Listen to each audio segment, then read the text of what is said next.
Bismillahirrahmanirrahim. Assalamualaikum warahmatullahi wabarakatuh.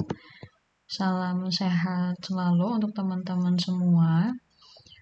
Sesuai dengan rencana pembelajaran semester, bahwa di pertemuan kali ini kita akan bahas berkaitan dengan teori politik abad pertengahan. Minggu lalu kita sudah menjelaskan berkaitan dengan teori politik di era klasik, yaitu ketika zaman Yunani kuno dengan beberapa tokoh yang terkenal, baik itu Aristoteles, kemudian Plato, dan lain sebagainya. Nah, minggu ini kita akan membahas tentang teori politik abad pertengahan, di mana memang pada abad pertengahan itu mulai muncul sekulerisme, begitu ya, di mana adanya pembatasan antara kekuasaan raja dan ahli-ahli agama pada saat itu, di mana raja dianggap sebagai pemilik dari kekuasaan negara, begitu, atau polis pada saat itu. Kemudian ahli agama dalam hal ini memiliki kekuasaan spiritual, dalam hal ini dalam bentuk gereja, di mana terjadi perebutan kekuasaan antara gereja dan kerajaan atau negara. Sehingga ketika abad pertengahan ini mulai muncul feodalisme, begitu, yang dimana feodalisme ini dalam bentuk kesatuan politik yang kecil, di mana pemerintahnya memang masih bersifat lokal. Selain itu juga ketika abad pertengahan lebih ke arah monopoli ilmu pengetahuan, begitu, di mana pada saat itu berpusat pada gereja. Nah, ketika abad pertengahan ini mulai ditandailah adanya kemunduran ilmu pengetahuan di Eropa pada saat itu. Nah, kemudian di era atau di abad pertengahan ini mulai muncullah tokoh-tokoh filsuf, begitu, yang memang memberi perhatian pada negara. Di antaranya ada Thomas Aquinas, kemudian Machiavelli, dan Martin Luther. Nah,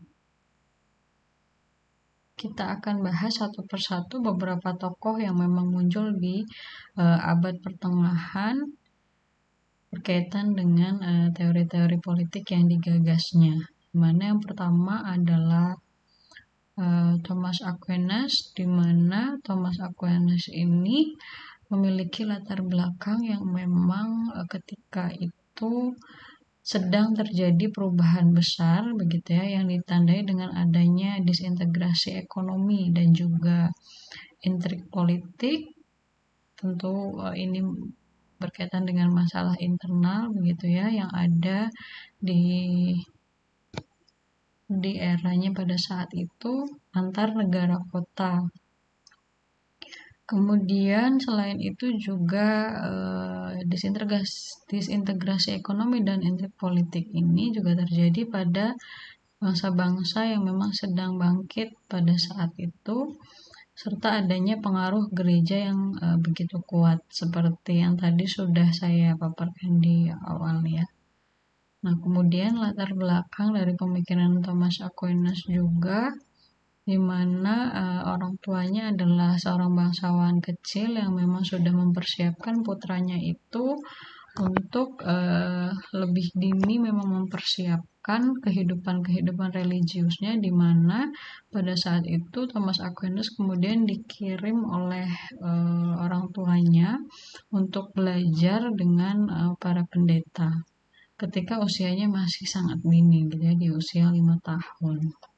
Nah, kemudian pada usia 14 tahun Thomas Aquinas dikirim ke Universitas Naples untuk studi lanjutan. Namun ternyata Thomas Aquinas ini lebih tertarik dengan ajaran-ajaran Ordo Dominis Dominikan, di mana ordo ini dikenal dengan memang orang-orang yang memiliki concern begitu ya terhadap pengajaran-pengajaran intelektual yang menyayangi orang-orang miskin. Nah, kemudian beberapa pemikiran dari Thomas Aquinas berkaitan dengan politik, bahwa memang Thomas Aquinas berpendapat eksistensi negara itu sumbernya bersumber dari sifat alamiah manusia yang memang bersifat sosial juga bersifat politis. Menurutnya, negara itu adalah lembaga sosial manusia yang paling tinggi di antara lingkungan-lingkungan sosial yang lain seperti desa dan kota, di mana negara ini bisa berfungsi sebagai penjamin kebutuhan-kebutuhan fisik manusia, yang tentu melampaui kemampuan-kemampuan lembaga sosial kecil seperti desa maupun kota. Nah, oleh Thomas Aquinas, negara ini dianggap juga sebagai bagian integral dari alam semesta yang memang memiliki karakter dasar yang mirip dengan mekanisme kerja alam semesta pula, di mana negara itu memiliki tujuan yang di dalamnya terdapat tatanan hierarki, kemudian juga memiliki fungsi untuk memerintah, menata, membimbing, dan mengatur yang ada di bawahnya. Nah, kemudian selain itu Thomas Aquinas juga merumuskan bagaimana seharusnya kekuasaan itu dipergunakan untuk tujuan-tujuan, tugas-tugas tertentu yang sudah ditetapkan, karena menurutnya kekuasaan itu berasal dari Tuhan, sehingga harus dipergunakan demi kebaikan bersama pula. Apabila memang kekuasaan itu kemudian disalahgunakan begitu, maka itu juga bertentangan dengan konsep atau dengan kondisi di mana memang kekuasaan itu berasal dari Tuhan, atau kekuasaan itu pada akhirnya fokusnya adalah pada kebaikan bersama. Nah, selain itu, Aquinas juga telah dianggap mengembangkan sebuah pandangan politik di mana kekuasaan itu sebagai hal yang positif dalam kehidupan manusia. Nah, sehingga inti dari pemikiran politik Thomas Aquinas bahwa eksistensi dari sebuah negara itu memang bersumber dari sifat alamiah manusia, di mana sifat alamiah manusia ini adalah yang bersifat sosial dan juga politis. Nah, kemudian tokoh berikutnya yang juga memiliki perhatian begitu terhadap negara pada saat itu yaitu adalah Machiavelli, di mana menurut Machiavelli ada beberapa hal yang melatar belakangi pemikirannya. Machiavelli itu adalah negarawan dari Italia yang memang ketika pada masa itu ia berada di dalam satu kerajaan namanya Kerajaan Florence. Nah, pada masa itu perpolitikan di Kerajaan Florence ini diwarnai dengan perebutan kekuasaan, kemudian penjajahan, kemudian selain itu juga di era perpolitikan yang ada di Florence juga sudah atau turut memperburuk kondisi sosial ketika itu, di mana pada masa itu masyarakat mulai melepaskan diri dari kungkungan gereja. Nah, kemudian dampaknya adalah pada masa itu di mana moral mulai tidak lagi dipedulikan, pengkhianatan dalam berkawan, kemudian nafsu untuk dapat berkuasa juga tanpa memperhatikan bentuk-bentuk kewajaran-kewajaran pada saat itu. Sehingga pada masa itu menimbulkan berbagai kecurigaan-kecurigaan di kalangan sesama masyarakat begitu, sampai juga pada tahap pemerintahan. Nah, kemudian hal-hal lain yang melatar belakangi pemikiran dari Machiavelli juga, di mana pada saat itu Machiavelli di usia yang ke-25 tahun sudah mulai memasuki dunia pemerintahan di kerajaan Florence, dan kemudian dia menjabat sebagai diplomat yang seringkali menjalin hubungan dengan negara-negara di sekitarnya untuk mengatur organisasi ketentaraan, korespondensi resmi, dan lain sebagainya. Nah, ketika dia menjabat sebagai diplomat, Machiavelli ini telah berkeliling ke negara-negara di sekitarnya.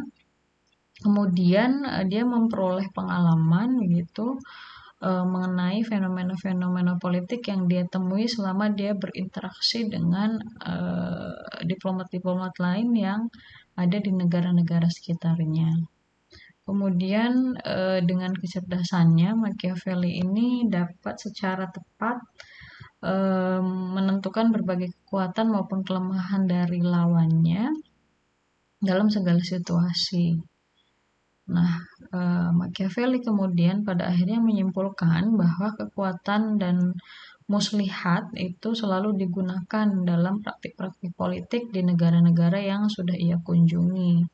Sehingga Machiavelli ini berkesimpulan bahwa dua hal itulah yang harus digunakan dalam mempertahankan kekuasaan negara, di mana yang dimaksudnya adalah kekuatan dalam bentuk muslihat begitu, dan juga dalam bentuk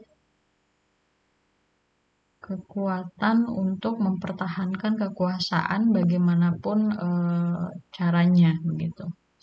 Sehingga teori politik menurut Machiavelli, di mana Machiavelli ini menganggap bahwa manusia itu memang selalu cenderung pada hal-hal yang buruk.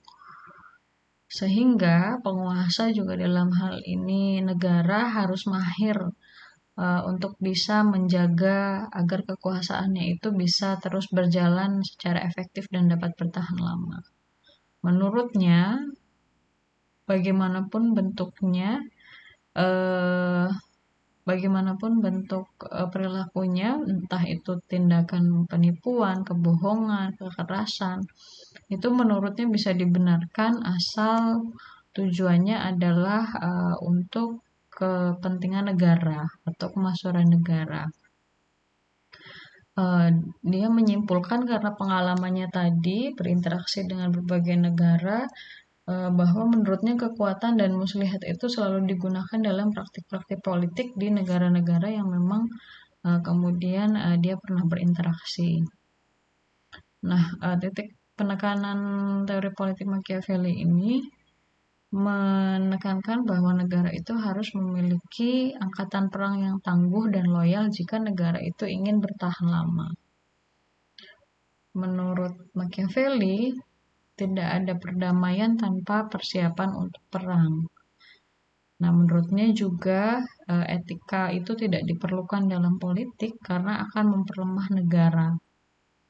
Menurutnya juga seorang pangeran itu lebih baik ditakuti, atau pemimpin negara itu lebih baik ditakuti daripada dicintai oleh rakyatnya. Nah, sehingga prinsip dasar politik menurut Machiavelli adalah politik itu adalah upaya menghalalkan segala cara untuk mencapai tujuan. Tujuannya adalah kepentingan negara atau keagungan negara dalam bahasanya. Nah, kemudian tokoh lainnya dari politik di abad pertengahan adalah Martin Luther, di mana latar belakang pemikiran dari Martin Luther ini bahwa Martin Luther ini adalah seorang pastor dari Jerman yang juga merupakan ahli teologi Kristen dan pendiri dari gereja Lutheran dan gereja Protestan. Jadi pada masa itu Luther merupakan seorang reformis, perubahan-perubahan yang cukup radikal berkaitan dengan berbagai kritiknya terhadap beberapa aturan-aturan gereja Katolik pada saat itu, di mana pada saat itu gereja Katolik itu memiliki otoritas tertinggi yang memang cukup menguasai berbagai aktivitas kehidupan bernegara pada saat itu, di mana pada saat itu aturan-aturan gereja Katolik itu olehnya diubah sedemikian rupa sehingga gereja yang sebelumnya memiliki otoritas tertinggi seharusnya tunduk pada yurisdiksi negara. Nah, pada masa itu berawal dari ketidakpuasan dan keluhan-keluhan dari Martin Luther terhadap gereja Katolik Roma yang timbul karena memang adanya atau Luther menyaksikan berbagai pemborosan dan kemewahan-kemewahan yang dilakukan oleh para pendeta di gereja Katolik pada saat itu. Atau bisa digambarkan bahwa kondisi gereja Katolik Roma pada saat itu dijalankan oleh pendeta-pendeta yang memiliki sikap untuk koruptif begitu, sehingga ini memicu sikap dari Martin Luther pada saat itu yang kemudian menempel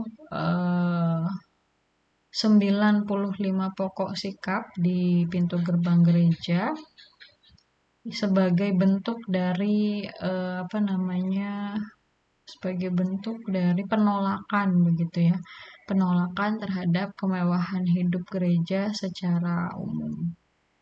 Kemudian pada saat itu peristiwa ini dicatat oleh sejarah di mana adanya gerakan reformasi di daratan Eropa yang kemudian melahirkan Protestantisme.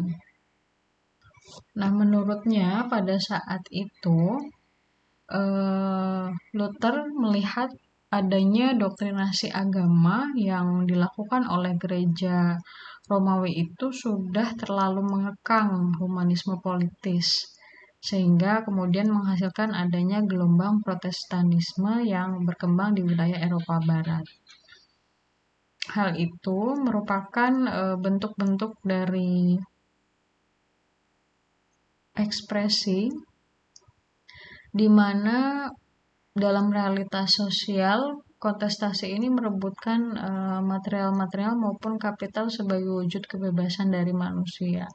Jadi Martin Luther menganggap dominasi gereja Romawi pada saat itu mulai membatasi atau merebut kebebasan manusia atau kebebasan masyarakat pada saat itu. Padahal menurut Martin Luther, agama itu adalah ekspresi dari keasingan abstrak yang coba dibangkitkan sebagai alat penindasan bagi manusia. Sehingga agama bisa menjadi candu yang membuat ketagihan untuk menjaga survivalitasnya akan keistimewaan kelas yang didapatnya. Ini adalah kritik Martin Luther terhadap pemuka agama di gereja Romawi pada saat itu, di mana menurutnya pula adanya dogma-dogma untuk mengejar kebahagiaan yang tetap mempertahankan kelas penguasa dan agamawan itulah yang merupakan basis awal dari harus adanya pemikiran-pemikiran teologi pembebasan yang bisa membebaskan keterasingan manusia dari model stratifikasi yang sudah dibentuk oleh gereja Romawi pada saat itu. Nah, berdasarkan inilah, maka inti dari teori politik Martin Luther adalah bahwa agama dan negara itu harus mulai mereposisi hubungannya yang memang semulanya cenderung mendominasi, kemudian sekarang harus ke arah posisi yang saling melengkapi, di mana negara tidak hanya tunduk kepada kepentingan salah satu agama atau golongan tertentu, melainkan kepada kepentingan seluruh masyarakatnya. Nah, ini inti dari pemikiran politik dari Martin Luther, sekaligus juga mengakhiri bahasan berkaitan dengan teori politik di abad pertengahan. Untuk lebih jelasnya, mari kita lakukan diskusi seperti biasa berkaitan dengan hal-hal yang tadi sudah saya coba jelaskan, beberapa teori-teori politik yang digagas oleh beberapa tokoh di abad pertengahan yang memang membuat atau menggagas teori politik sesuai dengan latar belakang keadaan kondisi yang terjadi ketika masanya. Baik, terima kasih teman-teman sudah menyimak dengan seksama materi tentang teori politik di abad pertengahan. Kita lanjutkan ke sesi diskusi melalui WhatsApp grupnya ya. Wassalamualaikum warahmatullahi wabarakatuh.